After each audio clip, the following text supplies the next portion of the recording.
আসসালামু আলাইকুম উদ্যোক্তা ভাইরা, কেমন আছেন সবাই? আশা করি সকলে ভালো আছেন। আপনাদের বাসায় সবাই বাসায় কিন্তু এরকম ছোট ছোট আঙিনা থাকে। তো আপনারা যেটা করতে পারেন, ছোট পরিসরে দেশি মুরগি নিয়ে কাজ করতে পারেন।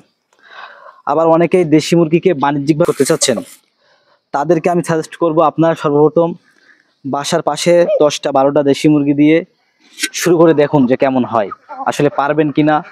এর যে ম্যানেজিং সিস্টেম, সেই সিস্টেমটা আপনি পারবেন কিনা এটা আগে দেখতে হবে আপনাকে।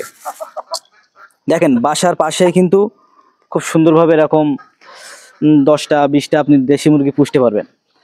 দেখা যাচ্ছে আপনার দেশি মুরগির প্রতি ওইভাবে বাণিজ্যিকভাবে চাষ করার পালন করার কোনো ইচ্ছা নাই, তারপরেও আপনার বাসায় আপনি 10টা দেশি মুরগি পালন করবেন। এতে করে আপনার কি হবে, এতে করে ছোট থেকে যখন এই দেশি মুরগিগুলো আপনি খাবার দেবেন হাতে করে, তখন আপনার একটা ভালো লাগা কাজ করবে। আপনি ব্যবসা করেন, আপনি প্রবাস থাকেন, আপনি এই দেশি মুরগিগুলো যখন হাতে করে লালন পালন করবেন, আপনার ভিতরে একটা ভালো লাগা কাজ করবে। আর যেটা হবে, যেহেতু দেশি মুরগি ছেড়ে পালবেন, 10টা-15টা দেশি মুরগি ছেড়ে পালন করবেন, আপনি ছেড়ে দিলেন, আপনার বাড়ির আঙিনায় পোকামাকড় সব খাচ্ছে, এরা এরা খেয়ে বাড়ির পরিবেশ ভালো রাখছে।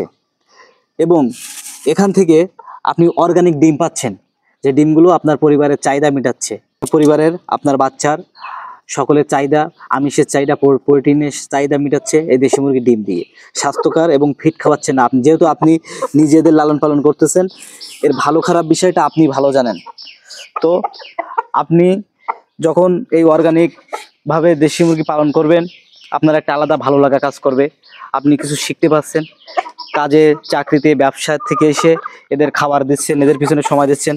আর বাড়িতে যারা বাড়তি তো আরও মানুষ আছে, তারাও ওদের দেখভাল করবে, একটা আলাদা ভালো লাগা কাজ করবে ওইখান থেকে।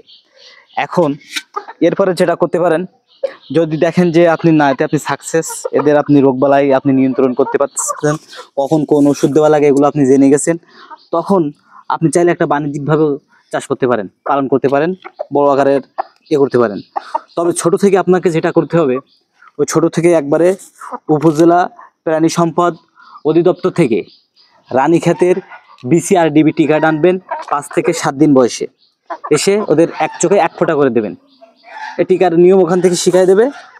এটা আপনি 5 থেকে 7 দিনের ভেতর দিলেন, এবং 21 দিনে এসে বুস্টার ডোজ ওই একই টিকা দেবেন। BCRDB টিকা উপজেলা প্রাণী সম্পদ অফিস থেকে নিয়ে আসবেন, 25 টাকা দাম নেবে।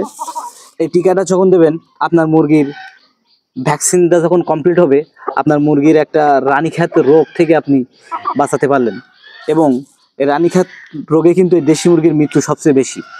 আর টিকা দেওয়া থাকলে সামথিং কিছু রোগ হবে, আপনি ওই মুরগিগুলো টিকাতে পারবেন।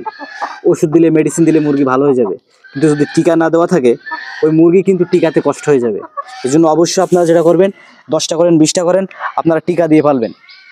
আর তারপরে যেটা হচ্ছে, এখান থেকে 10টা বাচ্চা হচ্ছে, ডিম পারছে, আপনি চাইলে মুরগি দিয়ে কোচে বসাতে পারেন। আর যদি তা না করেন, আপনি যদি এলাকায় দেখবেন, এখন প্রতিটা এলাকায় কিন্তু ওই যে ইনকিউটার মেশিনগুলো হয়েছে, ওখানে টাকা দিলে, কিছু টাকা দিলে ওরাই আপনার বাচ্চা ফুটাই দেবে। আর আপনার মুরগি কোচে আসলে আপনি 10-15টা মুরগি দিয়ে কোচে বসাই দিলেন, ছোট ছোট বাচ্চা হলো, ওগুলো পারলেন, এরকমই আর কি। আর যদি বাণিজ্যিকভাবে চাষ করতে চান, তখনও আপনাকে বলবো এইভাবে 10টা থেকে শুরু করেন, এবং দেখেন এর রোগবালাই আপনি নিয়ন্ত্রণ করতে পারেন কিনা।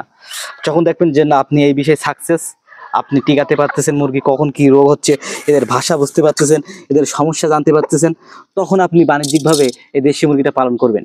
আর অবশ্যই আপনাকে সাজেস্ট করবো, টিকার ব্যাপারে কোনো ধরনের গাফিলতি চলবে না, কারণ এই টিকার গাফিলতি করে আপনার জানেন আমার 100-র মতো মুরগি মারা গেছে। তো আলহামদুলিল্লাহ, দেখতে পাচ্ছেন আমার এই কটা মুরগি আছে। এইখান থেকে আবার ইনশাল্লাহ আমি ওই জায়গায় পৌঁছাতে চেষ্টা করব। আর ওছাড়া বড় কিছু হবে ইনশাল্লাহ, আপনাদের দোয়ায়। আর আমার জন্য দোয়া করবেন, আমার ফার্মের জন্য দোয়া করবেন, আল্লাহ যেন আমাদের ফার্মে বারাকা দান করেন। আসসালামু আলাইকুম ওয়া রাহমাতুল্লাহ।